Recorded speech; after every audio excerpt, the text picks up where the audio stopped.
ఎలా ఉందన్న సినిమా? అన్న మన కింగ్డమ్ సినిమా చూడడం జరిగింది.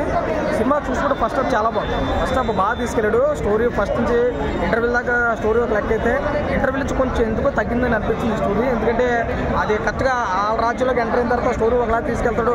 హీరోని ఎలివేషన్ ఇచ్చేసి బ్యాక్గ్రౌండ్ మీద లేపుతాడు అనుకున్నాం, కానీ ఎందుకో కొంచెం నల్లైనట్టు అనిపించింది. కానీ ఓవరాల్గా సినిమా ఓకే అనిపించింది. విజయ్ దేవరకొండ నటన అయితే ఇందులో ప్లస్ అనే చెప్పుకోవచ్చు, మైనస్ అయితే ఏం కనపడలేదు. మేబీ రావచ్చు, ఎందుకంటే సత్యదేవ్ కూడా మంచి సపోర్ట్ ఇచ్చాడు. హీరోని కూడా అంతంత మాత్రం పట్టుకున్నాడు. స్టోరీకి ప్రయారిటీ ఎక్కువ ఇచ్చారు కాబట్టి డైరెక్టర్ గారు సెకండ్ హాఫ్ ఇంకా కొంచెం కాన్సన్ట్రేషన్ చేస్తే కనుక బ్యాక్గ్రౌండ్ మ్యూజిక్ ఇంకా కొంచెం కాన్సన్ట్రేట్ చేసి తీసుకుంటే సినిమా వేరే లెవెల్కి అయితే దీనికి పార్ట్ 2 ఎక్స్పెక్ట్ చేయొచ్చాను. ఎందుకంటే ఆల్రెడీ చూపించాడు. ఎందుకంటే హీరోకి అన్నయ్య ఎలా ఉన్నాడో విలన్ కూడా అన్నయ్య ఉన్నాడని చెప్పి ఇంటి కూడా ఇవ్వడం జరిగింది. కాబట్టి వీళ్ళిద్దరు కాంబోలో నెక్స్ట్ అవుతున్న పార్ట్ అంటే అప్పుడు అలా అన్నయ్య అంటే మన కేజీఎఫ్ లాగా అనిపించట్లేదా? మేబీ అంత ఎలివేషన్ అయితే ఉంది ఖచ్చితంగా. ఓవరాల్గా చూసుకుంటే సినిమా చూడొచ్చు. అలాగే కొన్ని చోట్ల దేవరా సినిమా లాగా తెగలు ఇవన్నీ బ్యాక్గ్రౌండ్ మ్యూజిక్లు అక్కడక్కడ పడ్డాయి. ఓకే, ఏదైనా కానీ ఎన్టీఆర్ బీట్ చేసేంత కాకపోయినా సినిమా చూడొచ్చు అని చెప్పి నా ఒపీనియన్ అయితే ఉంది. అప్పుడే చాలా ఎక్స్పెక్ట్ చేస్తాను. ఎందుకంటే విజయ్ దేవరకొండ గ్యాప్ తీసుకుంటాడు. ఒక గత 3 సినిమాలు ఏమి లేదు, సినిమాలు ఏమైనా ఓడబడుస్తాడు అనుకుంటే సినిమా వరకు చూసుకుంటే ఒక 50 యావరేజ్ మూవీ అన్న. ఎందుకంటే యావరేజ్ మూవీ ఏంటంటే ఎటువంటి ఇంపాక్ట్ లేదు. సినిమాలు చాలా స్లోగా చాలా స్లో పేర్స్ అయిపోయింది అనమాట. ఫస్ట్ హాఫ్ అయితే కొంచెం సత్యదేవ్ గారిని అండ్ మన విజయ్ దేవరకొండ మధ్య వచ్చే సీన్స్ అయితే మాత్రం ఫస్ట్ హాఫ్ వరకు ఏం జరుగుతుంది ఏంటి కొంచెం ఇంట్రెస్ట్ గానే చూస్తాం. బట్ ఇంటర్వెల్స్ అయితే అయిపోతుంది. మళ్ళీ సెకండ్ హాఫ్ వచ్చేటికి ఏంటంటే పెద్దగా అంటే ఫస్ట్ హాఫ్ తో పోతే సెకండ్ హాఫ్ బాగా స్లో చేసి ఎక్కడెక్కడికో వెళ్ళిపోతుంది. సెకండ్ హాఫ్ ఏంటంటే ముఖ్యంగా డీల్ చేసే విధానం బాగాలేదు. ఏదో కంగారుగా తీసుకెళ్ళిపోయినట్టు అనిపించింది. మళ్ళీ క్లైమాక్స్ లో యాక్షన్ పార్ట్ అయితే బాగుంటుంది అరగంట. మళ్ళీ రాజుగా ఎంతమంది యాక్సెప్ట్ చేస్తారు అనేది అది చూసుకుంటే సినిమా పరంగా అయితే స్టోరీ రొటీన్ ఉన్న స్క్రీన్ ప్లే ద్వారా గ్రిప్పింగ్ ఇంకా బాగా తీసుకుంటే ఇంకా వర్క్ చేసుకుంటే సినిమా ఒక బిగ్గెస్ట్ బ్లాక్ బస్టర్ అనేది. అనిరుద్ధ్ ఏం హైలైట్ చేయలేదు. నిజంగా చెప్తున్నా, అనిరుద్ధ్ ఎక్స్పెక్ట్ చాలా మంది వచ్చుంటారు. బట్ ఆ కథకే ఆ సీన్స్ కి తన తగ్గట్టుగా నార్మల్ గానే బీజిఎం ఇచ్చాడు. ఎలాగా ట్రైలర్ లో గ్లిమ్స్ లో ఫేమస్ అయిన ఆర్ఆర్ఐన బీజిఎం అయితే మాత్రం అది ఒకటే హైప్ ఇచ్చింది. ఇంకా విజయ్ దేవరకొండ యాక్టింగ్ అయితే మాత్రం సూపర్, చాలా కొత్తగా అనిపించింది, బాగా నటించాడు. ఇంకా సత్యదేవ్ గారు విజయ్ దేవరకొండ కన్నా వెంకటేష్ విలన్ రోల్ లో ఎరగదీసాడని చెప్పాలి. వీళ్ళిద్దరి కన్నా క్రూరత్వంగా నటించడం, ఆయన చంపడం, ఆయన రైల్ అండ్ డెలివరీ, ఆయన లుక్స్ కానీ చాలా బాగా అనిపించింది. ఒక విధంగా చెప్పాలంటే వీళ్ళిద్దరి కన్నా ఆయన క్యారెక్టరైజేషన్ చాలా బాగుంది. వరుసగా ఫ్లాప్స్ లో విజయ్ దేవరకొండకి కంబ్యాక్ బెటర్ సినిమా, కంబ్యాక్ అంటలేదు, కొంచెం బెటర్ సినిమా అంతే. ఒక 50 యావరేజ్ మూవీగానే చెప్పుకోవచ్చు.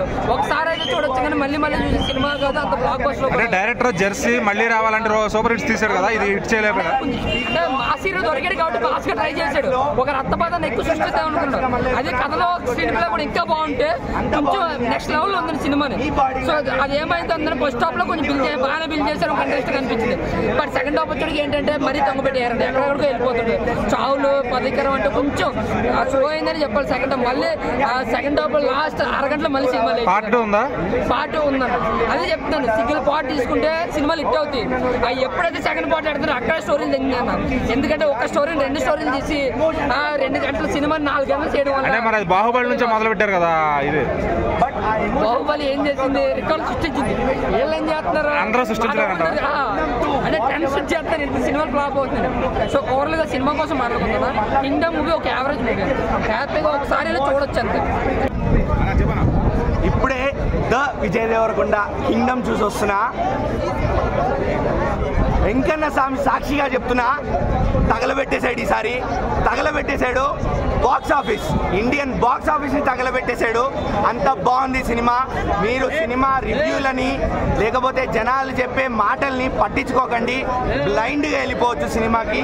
సినిమా అయితే అంత బాగుంది. అట్లీస్ట్ నా పాయింట్ ఆఫ్ వ్యూలో నాకైతే అంత నచ్చింది సినిమా. స్పెషల్ మెన్షన్ ఎందుకు అంటే, లైగర్ లాంటి దెబ్బ తర్వాత, కల్కి మూవీ తర్వాత ఒక స్టాండ్ అలోన్ మూవీతో ఇంత గ్యాప్ తీసుకొని కొంచెం కాన్ఫిడెన్స్ లెవెల్స్ లోలో వచ్చి ఇంత పెద్ద హిట్ కొట్టారు. ఒక న్యూ యాక్టర్, ఒక ఇన్నోవేటెడ్ యాక్టర్గా కనిపించారు. ఆయన యాక్టింగ్, ఆయన బాడీ లాంగ్వేజ్, ఆయన డైలాగ్ డెలివరీ, ఎవ్రీథింగ్ చేంజ్. అంత ఇన్నోవేటివ్గా కనిపించారు. సత్యదేవ్ గారు, what a performer you are again. Artist అని మళ్ళీ ప్రూవ్ చేశారు. వీళ్ళిద్దరి తర్వాత ఇంకెవరో స్క్రీన్ దోచుకుంటారు, మేబీ భాగ్యశ్రీ అనుకుంటే కాదు. ఆల్రెడీ తెలుగు ప్రేక్షకుల మనసులు దోచుకున్నారు మీ స్పీచ్తో. వెంకటేష్ గారు క్లాప్స్ కొట్టాను మీరు అడిగిన దాని ప్రకారమే.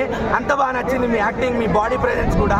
అందరికన్నా ఆయనే ఎక్కేశారు. నాకు ఆయన స్క్రీన్ ప్రెసెన్స్ అయితే విజయ్ దేవరకొండ గారిని కూడా డామినేట్ చేసింది ఒక పాయింట్ ఆఫ్ టైంలో.